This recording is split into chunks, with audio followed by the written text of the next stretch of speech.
Question दिया है A hydrocarbon A on chlorination gives B.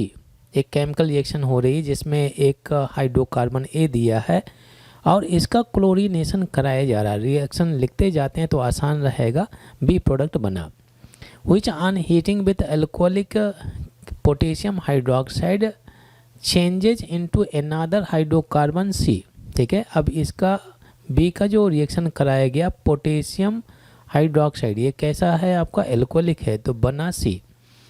The letter मतलब C D कलराइजेज ए bears regent, मतलब ये क्या है कि जब आपने इसमें पिंक कलर का KMnO4 सॉल्यूशन डाला हुआ है, ठीक है, पिंक कलर का, तो ये कलरलेस हो जाता है, ये बना कलरलेस सब्सटेंस। ठीक है, और मतलब क्या है कि अगर कलरलेस सब्सटेंस है तो ये आपका अनसैचुरेटेड हाइड्रोकार्बन होना चाहिए। मैं लिख देता हूँ अनसैचुरेटेड हाइड्रोकार्बन, अनसैचुरेटेड हाइड्रोकार्बन होना चाहिए। अगर अनसैचुरेटेड हाइड्रोकार्बन ही इसका कलर रिमूव करेंगे। ठीक है, और ऑन ओजोन लाइसिस, अब इसका ओजोन लाइसिस कराएंगे तो फॉर्म्स फॉर्मल्डिहाइड ओनली। ये स्टेटमेंट बहुत ही इंपॉर्टेंट है। अगर इसी स्टेटमेंट को आपने समझ लिया तो आप आंसर कर सकते हैं। तो सी का जब ओजोन लाइसिस कराया जाता है O3 और ये आपका Zn है और ये बना H2O, तो यहाँ से केवल फॉर्मल्डिहाइड बनता है।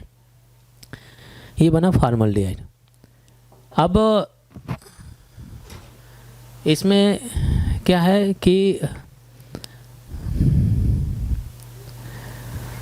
फॉर्मल्डिहाइड कब बनेगा, फॉर्मल्डिहाइड तभी पॉसिबल है जब आपका टर्मिनल कार्बन से डबल बॉन्ड लगाओ, टर्मिनल कार्बन से डबल बॉन्ड लगाओ। जैसे एक रिएक्शन बताता हूँ, ये CH2 डबल बॉन्ड CH2 दिया है और अगर आपने इसका ओजोनोलाइसिस कराया, ये ZnH2 दिया हुआ है, तो क्या हो जाएगा, बॉन्ड ब्रेक करेंगे, ऑक्सीजन ऑक्सीजन इधर आएगा। ठीक है, क्या बनना चाहिए, ये आपका HCHO एक मॉलिक्यूल ये बनेगा और एक मॉलिक्यूल ये मिलेगा, तो ये फॉर्मल्डिहाइड बना नहीं बना।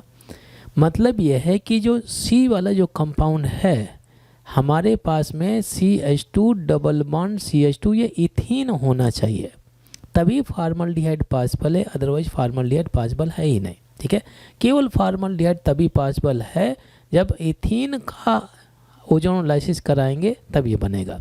तब अगर मुझे C मालूम है तो B बना सकते हैं। ठीक है, अब देखिए यहाँ पे प्रोडक्ट क्या होना चाहिए, प्रोडक्ट पे लिख लेते हैं, ये आपका A हो गया, तो मतलब क्या है कि इसके पास में 2 कार्बन होने चाहिए, क्योंकि इथीन में 2 कार्बन है, इसके पास में भी 2 कार्बन होने चाहिए। तो अगर मैंने इथेन लिया CH3 और ये आपका CH3 है, तो हाइड्रोजनेशन कराए, यहाँ से एक हाइड्रोजन, यहाँ से एक Cl निकला, HCl निकलेगा, तो B क्या बनना चाहिए, CH3 और CH2 और ये आपका Cl बन गया, क्लोरीनेशन कराया गया ना भाई। ठीक है, और KOH अल्कोहलिक क्या होता है, एलिमिनेशन रिएक्शन कॉज करता है, तो अल्फा कार्बन से हम Cl निकालते हैं और बीटा कार्बन से क्या निकालते हैं, H। तो ये मेरे लिए क्या हो जाएगा, ये हो गया अल्फा कार्बन और ये है आपका बीटा कार्बन हो गया। तो जहाँ से HCl निकालेंगे वहाँ पे आएगा डबल बॉन्ड, तो ये सब्सटेंस हमें मिल जाता है। ठीक है, इथेन बन गया, और इथेन का जब ओजोनोलाइसिस कराएंगे तो मिलेगा हमें केवल फॉर्मल्डिहाइड। तो रिएक्टेंट क्या पूछ रहा है भाई, ए क्या होना चाहिए, तो क्लियर हो गया, बहुत ही क्लियर है। ए क्या होना चाहिए, इथेन, और जो फर्स्ट ऑप्शन में दिया है। ठीक है, बोल सकते हैं A option is the right answer.